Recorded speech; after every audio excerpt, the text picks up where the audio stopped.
Hello students, welcome to EPG Pathshala. I am Dr. Ayushi Paliwal from University of Delhi.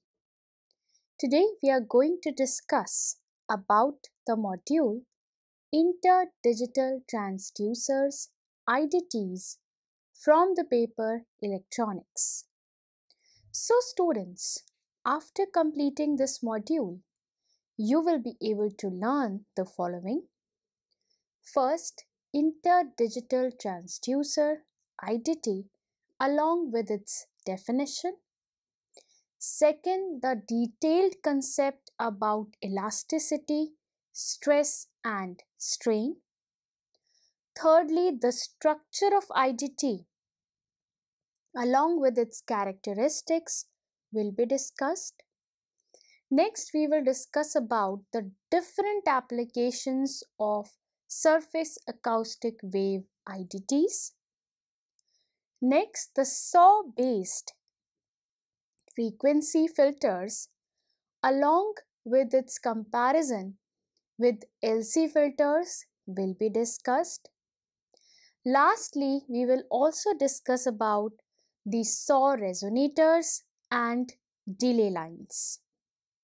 Students, let us start with the basic introduction about the module. The interdigital transducer IDT is surface wave SAW transducer. It converts an electrical signal to a mechanical SAW and vice versa based on the piezoelectric effect.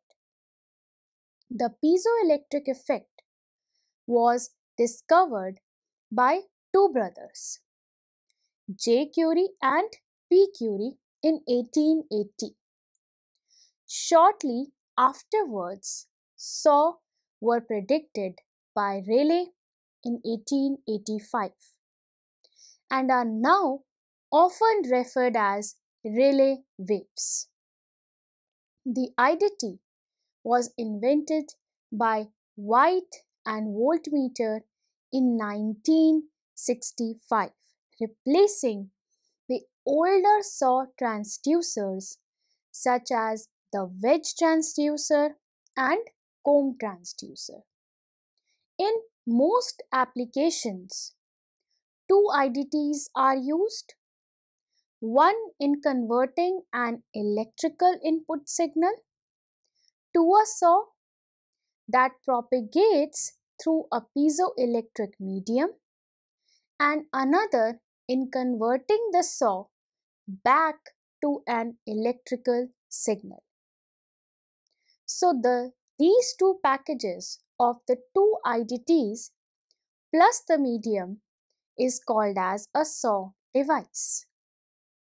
The success of IDT led to the dominance of SAW devices over the bulk acoustic wave PAW devices. Interdigital transducers. Interdigital transducers are interdigitized comb-like structures which are used to convert one form of energy to the other form.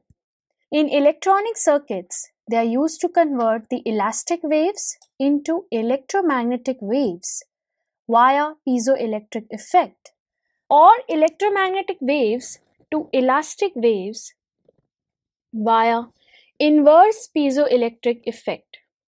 So the prime requirement for the propagation of these waves is the elastic material, and in order to convert one form of energy to the other, we need piezoelectric material. So we have already discussed the piezoelectricity in the previous module. We will discuss here about the elasticity and then the interdigital electrodes. Let us first discuss about the elasticity. It is the inherent property of the material by virtue of which it regains its original position on the removal of any external deforming force applied on it.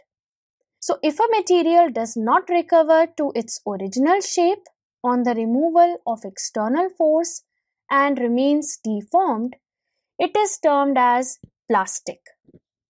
Next is stress, which is the internal force per unit area acting in the opposite direction to the external applied force, resulting in the regaining of the original shape of the material on removal of any external force acting on it. Next is the strain, which is the change in the length per unit length or change in the volume per unit volume of a material on applying some deforming force over it. Next is the Hooke's law, which states that change within the elastic limit stress is directly proportional to the strain. That is, stress sigma is proportional to strain epsilon. Sigma is proportional to epsilon and sigma is equal to C epsilon, where C is the elastic constant of the material. In 3 dimensions for anisotropic materials, that is crystals, Hooke's law is given as sigma ij equal toCijkl epsilon Kl, where sigma is a tensor of rank 2, epsilon is a tensor of rank 2, and C is a tensor of rank 4. Let us now discuss about the structure of interdigital transducer. The interdigital transducer consists mainly of interleaved metal fingers on a piezoelectric substrate as shown in this figure. So alternating fingers are connected to one of the 2 rails. The most critical dimension is the finger period D, which determines the saw wavelength lambda. The line width L and the space S of the fingers are usually similar and are equal to lambda by 4. One common metal is aluminium with a thickness typically in the range 0.1 to 0.3 micron range, but it should in any case be less than lambda by 2. So the overlap of the metal fingers W can vary even within 1 IDT. This is especially common in the output IDTs for signal processing, and such an approach is called as apodization.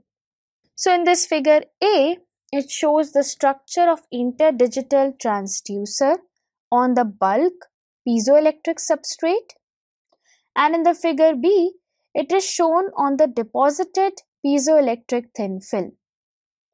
So for thin film version, a thin ground plane may be used beneath the piezoelectric. So an alternative is having the piezoelectric film deposited over the metal layer. The number of finger pairs depends on the application. So the number of finger pairs, that is capital N, larger capital N produces more efficient coupling between the electrical signal and the saw. But the bandwidth also suffers. So the common piezoelectric materials are quartz, lithium niobate, zinc oxide, barium titanate, lithium tantalate, and lead zirconate titanates. These materials are good insulators, less common piezoelectric. Materials are semiconductors such as cadmium sulfide, cadmium selenide, cadmium telluride, and gallium arsenide. So a prerequisite of the piezoelectric effect is some degree of lattice order. And so crystalline or polycrystalline structures are required. So for thin film IDTs, The piezoelectric film thickness is in the order of SAW wavelength, and the zinc oxide is the most common material deposited by sputtering. The piezoelectric thin films can be either under or over the metal layer. Let us now discuss its characteristics. The main function of an interdigital transducer is to interchange the energy between an electrical signal and a surface acoustic wave SAW. So, to help visualize a SAW, one good analogy is the propagating ripple generated by throwing a stone with calm into the calm water, or by moving a boat. So, in a solid, a SAW is due to the deformation of the structure or strain. Microscopically, atoms in a crystal are displaced from their equilibrium positions, and the restoring force, similar to that of a spring, is proportional to their displacement. So, for this reason, a SAW is also called as an elastic wave. A SAW differs from bulk acoustic wave BAW in that it travels along the surface with most of the energy confined within a wavelength of the surface. So, a SAW can be separated into a longitudinal wave where the atom displacement is parallel to the direction of wave propagation, and a shear wave where this displacement is perpendicular to the wave propagation as shown in this figure. So, whether the generated SAW is predominantly a longitudinal wave or a shear wave, it depends on the piezoelectric properties and the crystal orientation. So, this figure represents the SAW parallel to the surface by displacement of atoms under an interdigital transducer. So, A represents a longitudinal wave, B a shear wave, and the C is the composite of the two. This figure shows that in the piezoelectric effect, the relationship between the polarization of the charge and the strain depends on the crystal structure.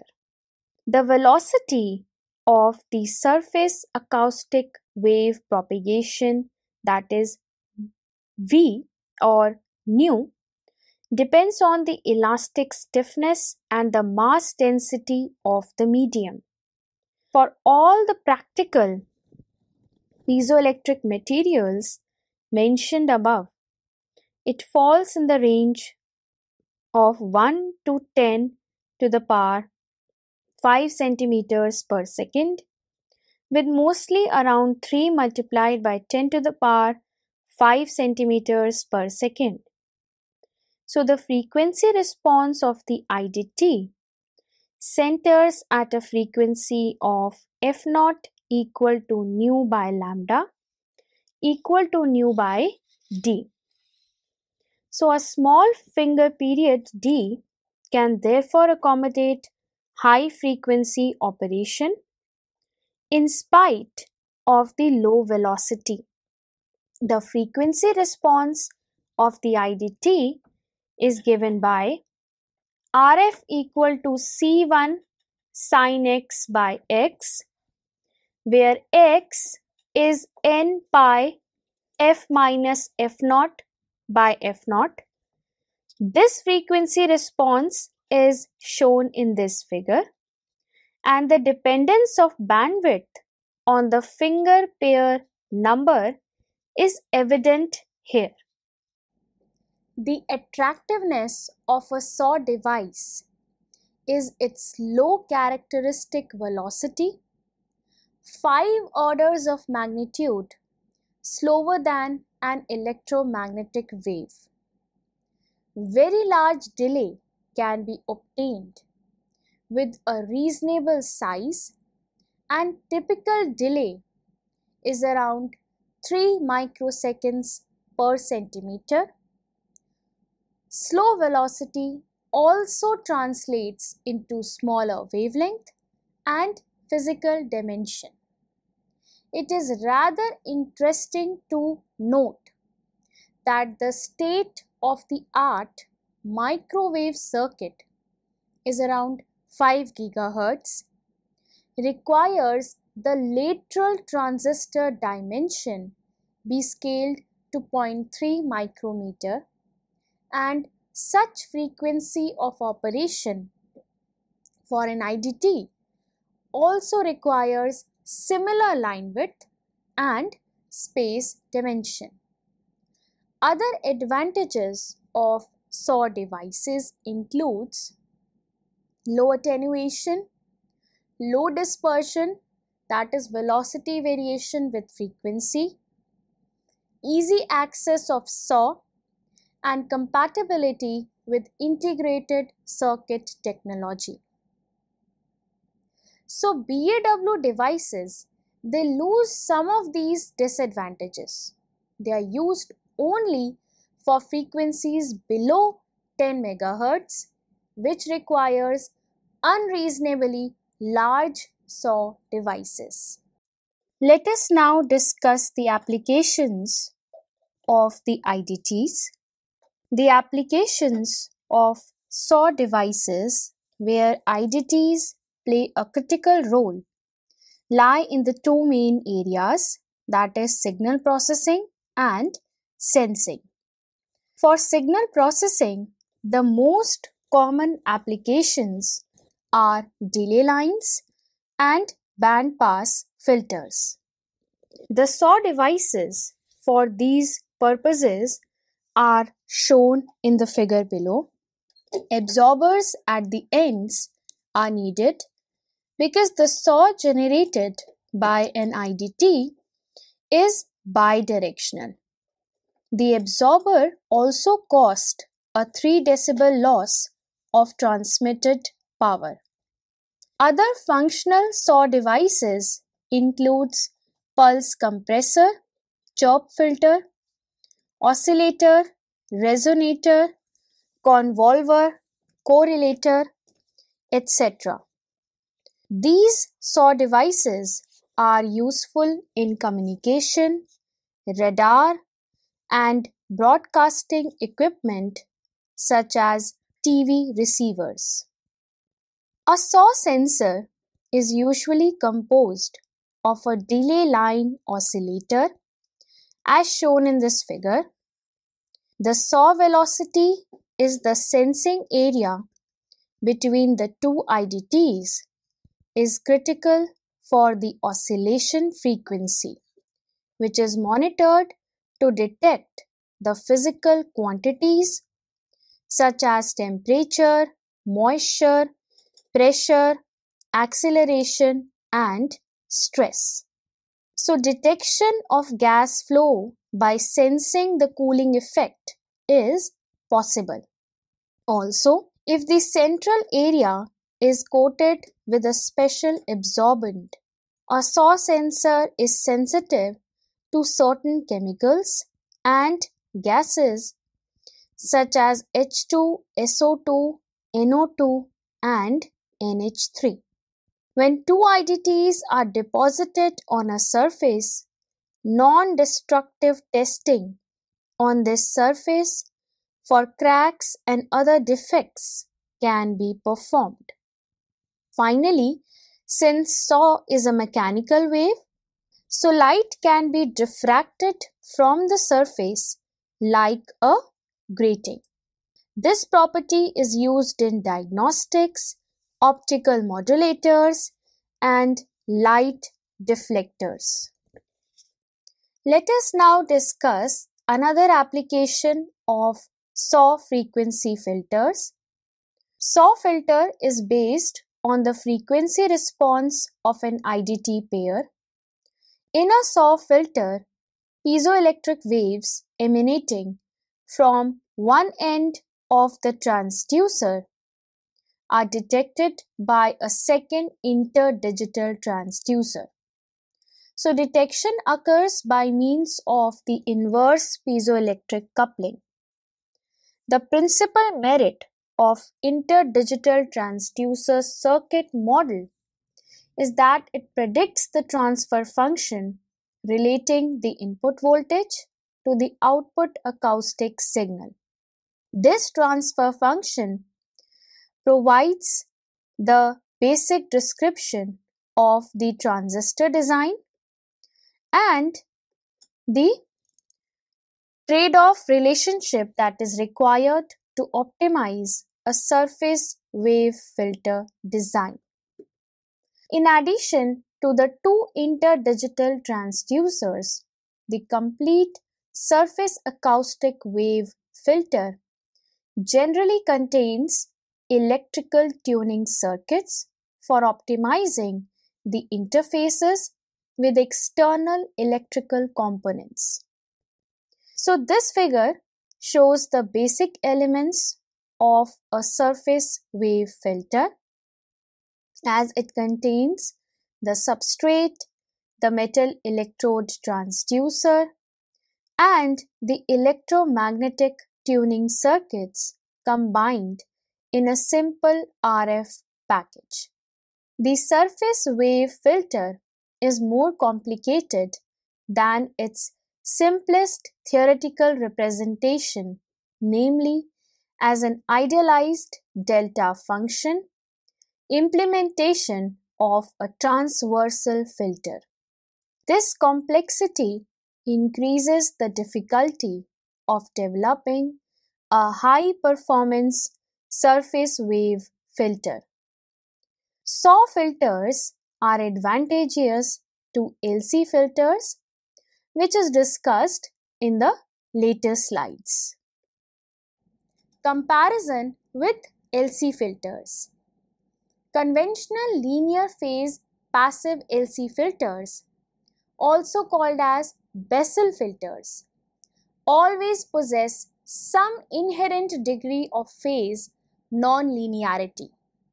The degree to which their linearity of phase response is achieved over a prescribed frequency range increases with the order of the filter, that is, with the number of the reactive components.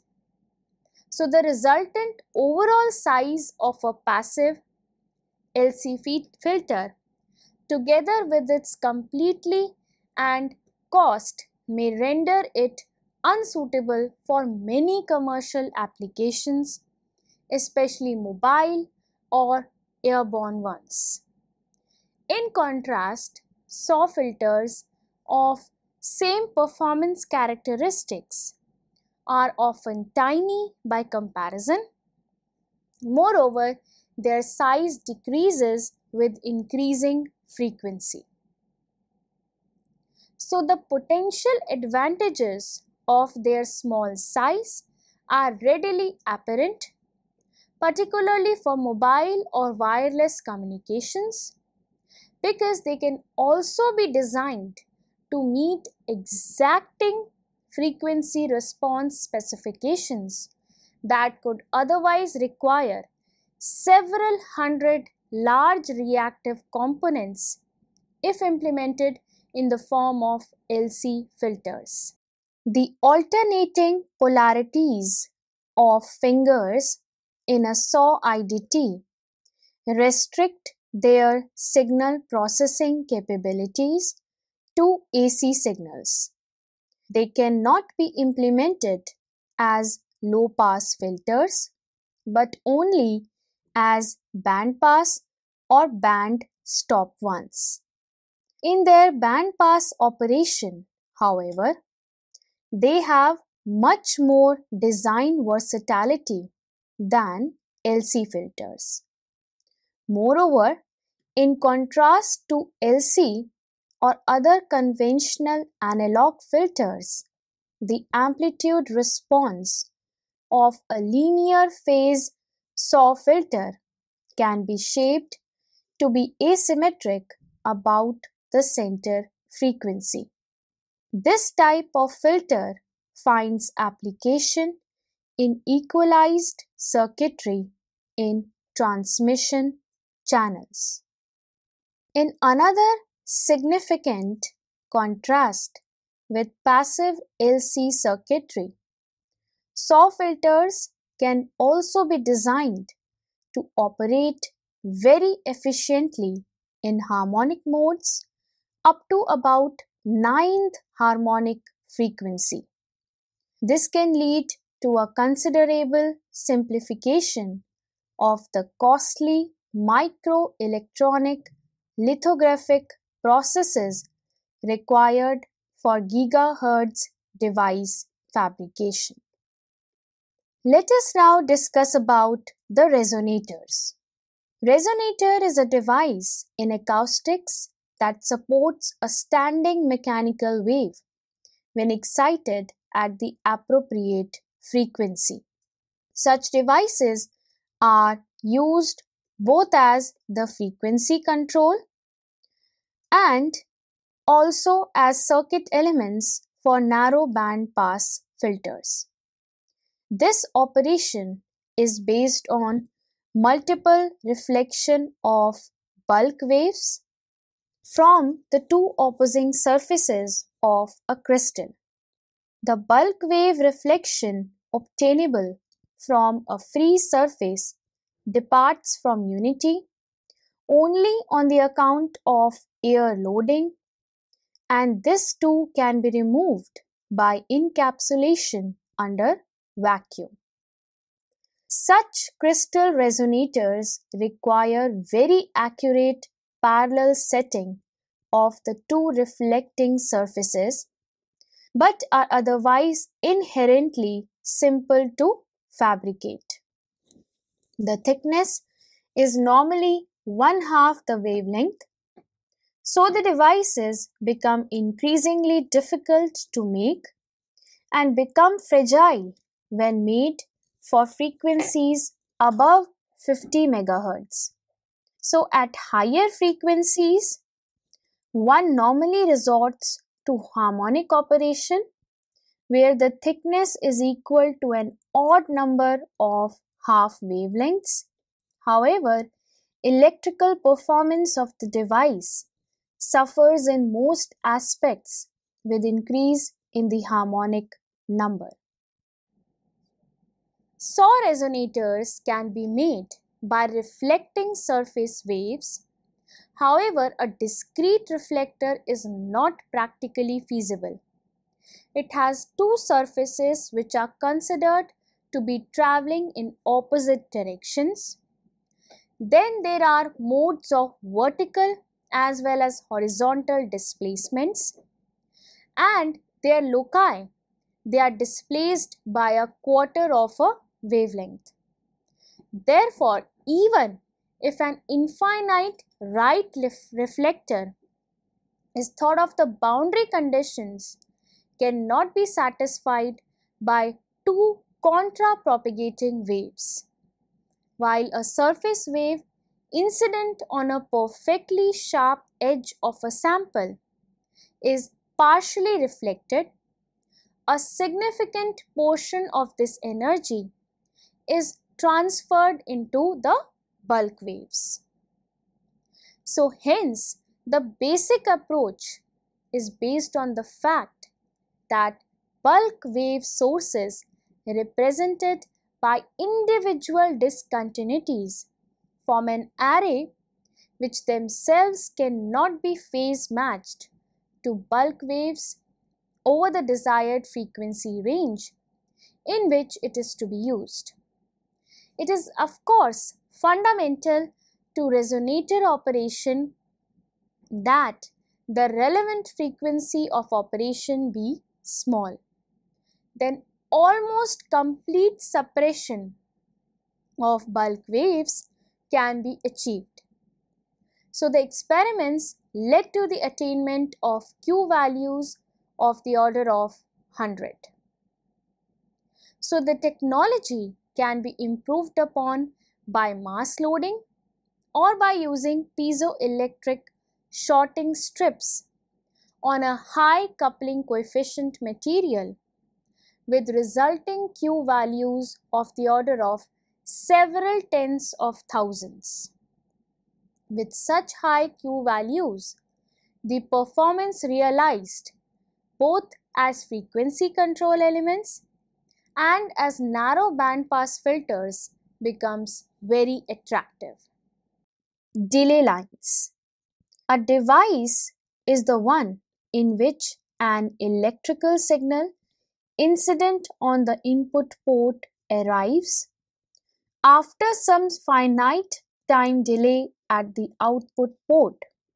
For example, propagation of a relay wave from one transducer of a SAW delay line to the other typically causes a time delay varying from a fraction of 1 to several microseconds.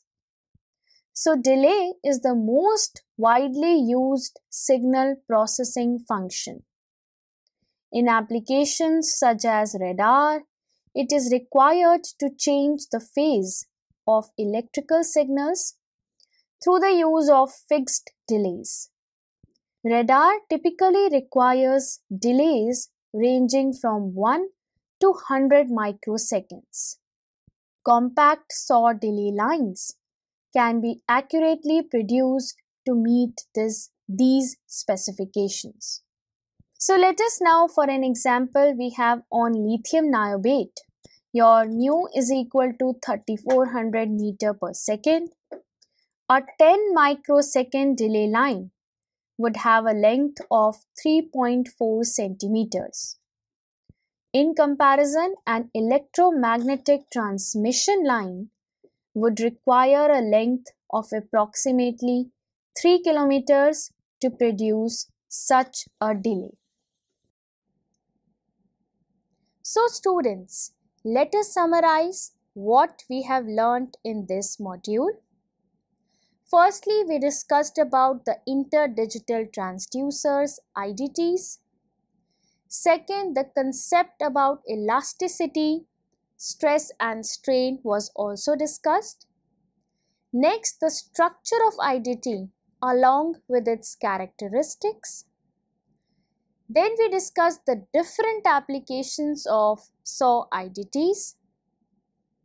SAW based frequency filters, which is a very important application, along with its comparison with LC filters was also discussed.